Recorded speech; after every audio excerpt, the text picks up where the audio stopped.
Red green online present. ধারণা করতে পারি যে ধর্ষকেরও ফুলের মালা পড়াতে তারা দেরি করবে না। তো আমরা এই জন্যই দৃষ্টান্তমূলক একটা শাস্তি চাই এবং আইন শৃঙ্খলা বাহিনীর উন্নতি চাই।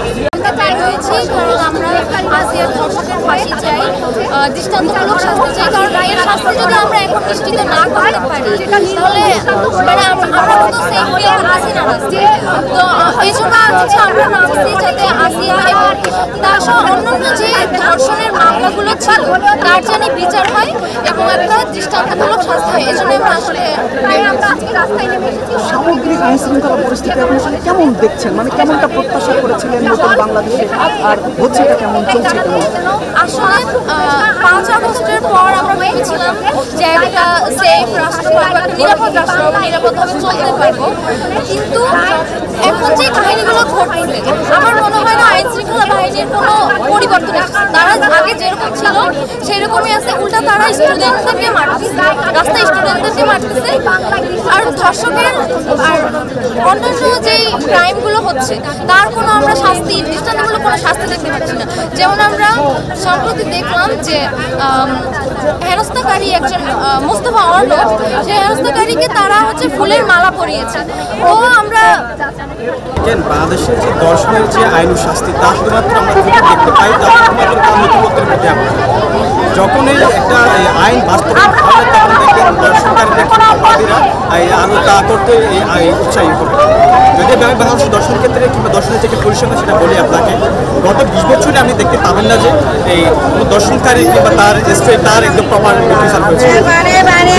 বাংলাদেশে আইনও আসে, আইনও সালিশ ক্ষেত্রে যে একটা প্রতিষ্ঠান আছে, সে প্রতিষ্ঠানের তথ্য আছে, সেখান থেকে বলি দেখতে পাবেন যে আপনি এই বিগত 4-5 বছরের মধ্যে শতকরা 3 থেকে 4% আপনার 5% বিচার হয়েছে, আর 95% বিচার হয় না।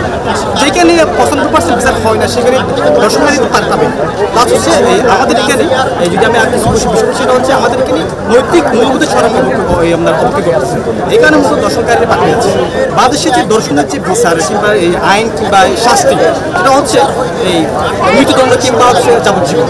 এই আইন শুধুমাত্র আমরা দেখবেন নথিপত্রের মধ্যে এমন বাস্তবায়ন নেই।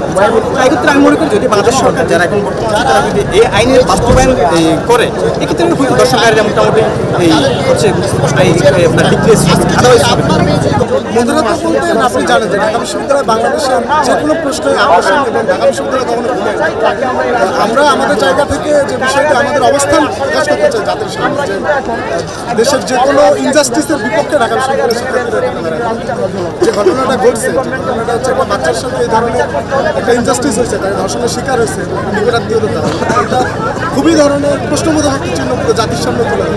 আমাদের ইনস্টিটিউশনগুলো, আমাদের সোসাইটি বা আমাদের পরিবারের প্রত্যেকটা যে ফাংশনই ঠিকঠাক মতো হচ্ছে না, এটার একটা উদাহরণ। আমরা আশা করি যে দেশের যে প্রতিষ্ঠানগুলো আছে সেই প্রতিষ্ঠানগুলো বিচার নিশ্চিত করবে এবং নারীদেরকে সকল জায়গায় তাদের নিরাপত্তা নিশ্চিত করবে, সেটা কর্মক্ষেত্রে হোক, সেটা শিক্ষা প্রতিষ্ঠানে হোক, সেটা পরিবারে হোক এবং সেটা সমাজে হোক। সেই অবস্থানটা আমরা এখানে পুনরুক্তি করার জন্য আমরা এখানে এসে দাঁড়িয়েছি।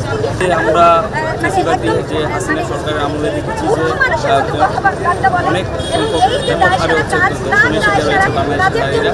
আমরা দেখেছি যে হচ্ছে মতের অমিল হলে মানে হচ্ছে আমরা ইলেকশনের সময় দেখেছি যে তাদের বিরুদ্ধে ভোট দিলে তখন হচ্ছে গণধর্ষণের শিকার হতে হয়েছে নারীদের। তো আমরা যে 5ই আগস্ট পরবর্তী বাংলাদেশের নতুন বাংলাদেশ বিনির্মাণের স্বপ্ন দেখছি। আমাদের যে ইন্টারিম গভর্নমেন্ট যে জনগণের ম্যান্ডেট নিয়ে কাজ করার কথা, তাদের কাছে যে আমাদের প্রত্যাশা ছিল তারা সর্বক্ষেত্রে ন্যায় বিচার প্রতিষ্ঠা করবে। কিন্তু আমরা দেখেছি যে ইন্টারিম গভর্নমেন্টের স্বরাষ্ট্র উপদেষ্টা তার হচ্ছে বিভিন্ন কর্মকাণ্ডে তার দায়িত্বহীনতার পরিচয় তিনি দেখিয়েছেন। আমরা দেখেছি যে সেই 5ই আগস্ট পূর্ববর্তী বাংলাদেশের মতো এখনও দর্শকরা হচ্ছে অবাধ বিচরণ করছে। তাদের যেই আমরা তাদের যেই মৃত্যুদণ্ড শাস্তি সেই জিনিসটা এখনও ওইভাবে কার্যকর হচ্ছে না।